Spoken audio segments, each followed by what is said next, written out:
नमो भगवते वासुदेवाय नमः। आप सभी भक्तजनों का दिन शुभ और मंगलमय हो।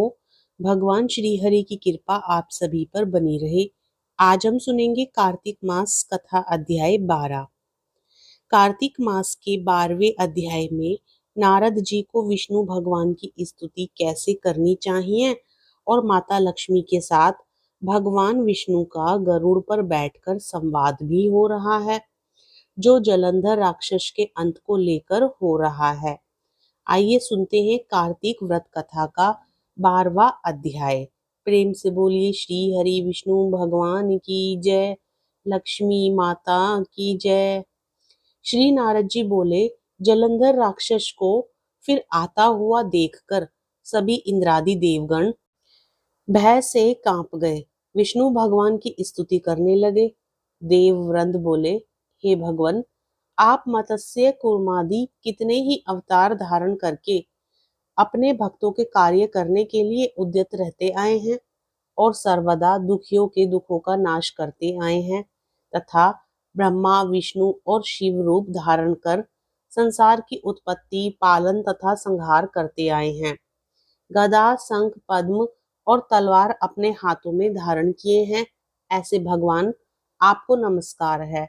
आप श्री लक्ष्मी के पति, दैत्यों का विनाश करने वाले, गरुड़ पर सवारी करने वाले, पीतांबरधारी, यज्ञादि समस्त क्रियाओं को परिपूर्ण करने वाले और विघ्नों को दूर करने वाले विष्णु भगवान इस प्रकार आपको बारंबार प्रणाम करते हैं।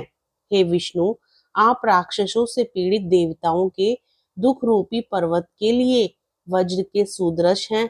आप शेष रूपी शैया पर शयन करते हैं। सूर्य तथा चंद्रमा ये दोनों आपके नेत्र हैं। इस प्रकार स्वरूपधारी हम आपको बारंबार प्रणाम करते हैं। नारद जी ने कहा, जो प्राणी इस संकट को नाश करने वाले स्रोत का पाठ करेगा, वह विष्णु भगवान की कृपा से कभी भी दुखी ना होगा। देवतागण इस प्रकार की स्तुति करने लगे। तब विष्णु भगवान को देवताओं की विपत्ति का ज्ञान हुआ। विष्णु भगवान तुरंत सैया से उठकर खड़े हुए और उदास होते हुए गरुड़ पर सवार होकर लक्ष्मी जी से कहने लगे। श्री भगवान ने कहा, तुम्हारे भाई जलंधर ने देवताओं को बहुत कष्ट दिया है। देवताओं ने मुझे युद्ध के लिए बुलाया है, अतः शीघ्रता पूर्वक मैं वहां जाऊंगा।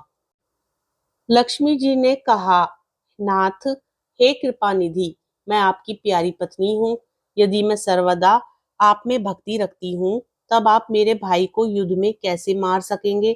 भगवान ने कहा कि शिव जी के अंश से उत्पन्न होने के कारण, ब्रह्मा के वरदान के कारण तथा तुम्हारी प्रीतिवश जलंधर मेरे वध योग्य नहीं है। नारद जी ने कहा कि विष्णु भगवान लक्ष्मी जी से ऐसा कहकर गरुड़ पर आसीन हुए।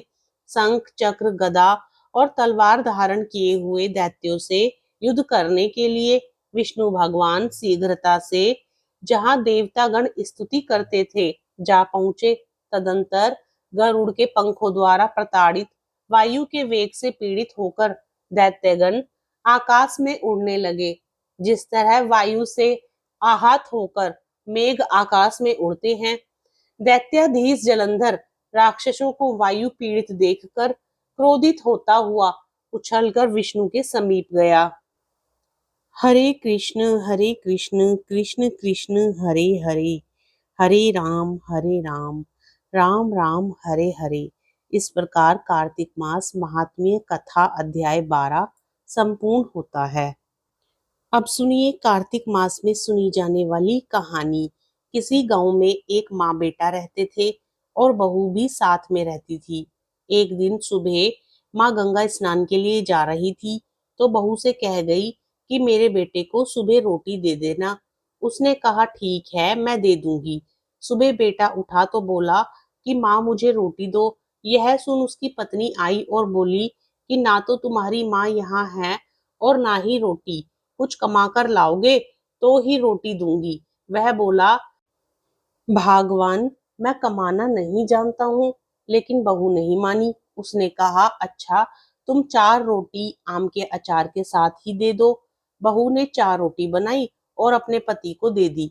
वह रोटी लेकर कुएं की मुंडेर पर आकर बैठ गया और भगवान को याद करने लगा। वह बोला, राम, मैं कमाना नहीं जानता हूँ। भगवान उसकी बात सुन ब्राह्मण का वेश बनाकर आए और कहने लगे कि तुम इतने उदास क्यों बैठे हो। वह बोला, मेरी पत्नी ने कहा है कि जब तुम कमाना जानोगे और कमाकर लाओगे तभी रोटी मिलेगी, लेकिन मैं कमाना नहीं जानता। भगवान बोले कि मैं भी कमाना नहीं जानता हूँ, लेकिन मैं आठों वारों के नाम जानता हूँ। इससे तुम्हारे घर अटूट भंडार भर जाएंगे। भगवान बोले कि तुम चावल के दाने ले लेना और पानी की घंटी ले लेना। जो बर्तन ढके हुए हैं उनका मुंह खोल देना। जो घर के बर्तन उल्टे पड़े हैं उन्हें सीधा कर देना। भगवान के रूप में ब्राह्मण ने कथा कही और उसने सुनी। रविवार, सोमवार, मंगलवार, बुधवार, बृहस्पतिवार, शुक्रवार, शनिवार, आठों वारों का आसरा भरियो, पीहर सासरा। इसके बाद उसके घर में अटूट भंडार होते चले गए। घर पहुंचा तो उसकी पत्नी ने पूछा कि क्या लाए हो। उसने कहा कि आठों वारों का नाम लाया हूँ। पत्नी ने सोचा, चलो कुछ तो लाया है। पति फिर बोला कि चावल के दाने और पानी की घंटी ला। जो औंधे मुंह पड़े हैं उन्हें सीधा कर, जो ढके हैं उनका मुंह खोल दे। पति ने कहा। पत्नी ने सुनी। रविवार, सोमवार, मंगलवार, बुधवार, बृहस्पतिवार, शुक्रवार, शनिवार, आठों वारों का आसरा भरियो, पीहर सासरा और अटूट भंडार होते चले जाएंगे। अपनी पत्नी से उसने एक दिन कहा कि मैं बेटी से मिलने जा रहा हूँ। फटे से कपड़े पहन बेटी के यहाँ गया तो बच्चे बोले कि नाना आए हैं, नाना आए हैं। बेटी बोली कि नाना क्या आए हैं, 2 दिन की मुफ्त रोटियां तोड़ने आए हैं। बेचारा सोचने लगा कि गरीबी सब कहलवा देती है मुख से। पिता ने बेटी से कहा कि बेटी मेरे आठों वारों की कहानी सुन ले। बेटी ने कहा कि मेरा मुख झूठा है इसलिए मैं कहानी नहीं सुन सकती, और पिता भूखा ही सो गया। अगले दिन बेटी को पिता पर तरस आता है तो कहती है कि पिताजी आप अपनी कहानी सुनाओ। पिता बोला कि चावल दाने ला, पानी की घंटी ला, जो औंधे मुंह पड़े हैं उन्हें सीधा कर, जो ढके हैं उनका मुंह खोल दे। पिता ने कही, बेटी ने सुनी। रविवार, सोमवार, बुधवार, बृहस्पतिवार, शुक्रवार, शनिवार, आठों वारों का आसरा भरियो, पीहर सासरा और अटूट भंडार होते चले गए। बेटी टोकरे भर भर कर बांटने लगी। बेटी की पड़ोसनों ने जब कहा कि तुम तो कहती थी कि तुम्हारा बाप कुछ नहीं लाया है, तो ये इतना सामान जो तुम बांट रही हो ये कहाँ से आया है। बेटी ने जवाब दिया कि मेरे पिता तो खाली हाथ ही आए थे, ये तो आठों वारों की कहानी का फल है।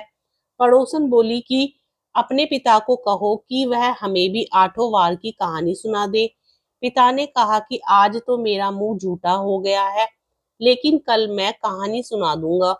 दूसरे दिन पिता ने बेटी की पड़ोसनों को भी आठों वारों की कहानी सुनाई, जिससे उनके घर में भी अटूट भंडार हो गए। जैसे भगवान के वेश में ब्राह्मण की आठों वारों की कहानी से सबके भंडार भर गए, उसी तरह से कहानी कहने वाले और सुनने वालों के भी भंडार भर जाएं। प्रेम से बोलिए कार्तिक देवता की जय, भगवान विष्णु की जय, लक्ष्मी माता की जय। तो प्यारे भक्तजनों, ये थी आज की कार्तिक मास की कहानी और कार्तिक महात्म्य की कथा अध्याय 12। हम आशा करते हैं कि आपको आज की कथा पसंद आई होगी। कथा पसंद आए तो कृपया वीडियो को लाइक जरूर करें।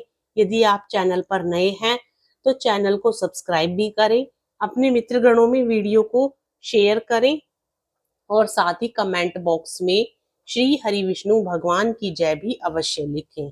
हरे कृष्ण कृष्ण कृष्ण हरे हरे, हरे राम राम राम हरे हरे।